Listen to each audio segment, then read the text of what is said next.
କୌଣସି ଶାନ୍ତିପୂର୍ଣ୍ଣ ସ୍ଥାନରେ ଆସନ ବିଛାଇ ବସିବା। ଦୁଇ ହାତକୁ ଆଣ୍ଠୁ ଉପରେ ରଖିବା। ମେରୁଦଣ୍ଡ ସିଧା ରଖି ଆଖି ବନ୍ଦ କରିବା। ଫୁସ୍ଫୁସ୍ରେ ଥିବା ସମସ୍ତ ବାୟୁ ବାହାର କରିଦିଅ। ବାୟୁ ବାହାର କରିବାକୁ ରେଚକ, ଭିତରକୁ ନେବାକୁ ପୂରକ ଓ ବନ୍ଦ କରିକି ରୋକିବାକୁ କୁମ୍ଭକ କହନ୍ତି। କୁମ୍ଭକ ଦୁଇ ପ୍ରକାରର।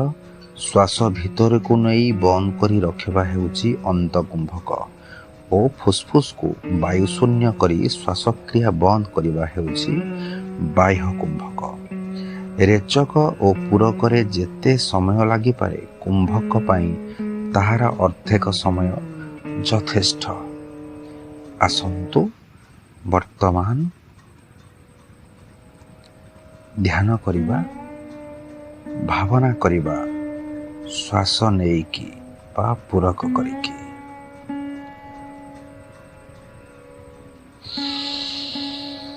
ମୁଁ ଜନଶୂନ୍ୟ ଲୋକରେ ଏକାକୀ ବସିଛି ଏବଂ ମୋର ଚତୁର୍ଦିଗରେ ବିଦ୍ୟୁତ ପରି ଚେତନାମୟ ଜୀବନୀ ଶକ୍ତିର ସମୁଦ୍ର ଲହରୀରେ ଉଦ୍ବେଳିତ ହେଉଛି ଏବଂ ଶ୍ୱାସ ଦ୍ୱାରା ବାୟୁ ସହିତ ମୁଁ ପ୍ରାଣଶକ୍ତିକୁ ନିଜ ଭିତରକୁ ଟାଣି ଆଣୁଛି। ବର୍ତ୍ତମାନ ଶ୍ୱାସ ରୋକିକି ବା ଅନ୍ତକୁମ୍ଭକ କରି ଭାବନା କରିବା।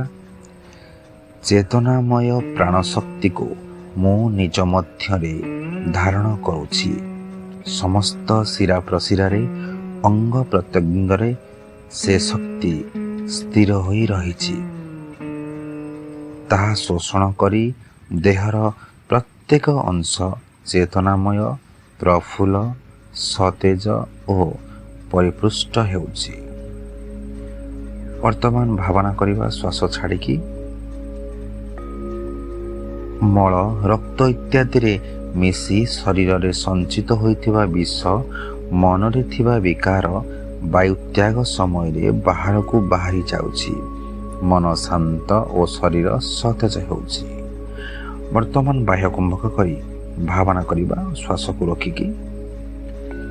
ଭିତରେ ଥିବା ଦୋଷମାନ ବାହାର କରିଦେବା ପରେ ଭିତର ଦରଜା ବନ୍ଦ କରି ଦିଆଯାଇଛି। ସେ ଦୋଷମାନ ପୁନର୍ବାର ଭିତରକୁ ଆସିପାରିବ ନାହିଁ। ବର୍ତ୍ତମାନ ଦୀର୍ଘ ଶ୍ୱାସ ନେବା, ଭାବନା କରିବା।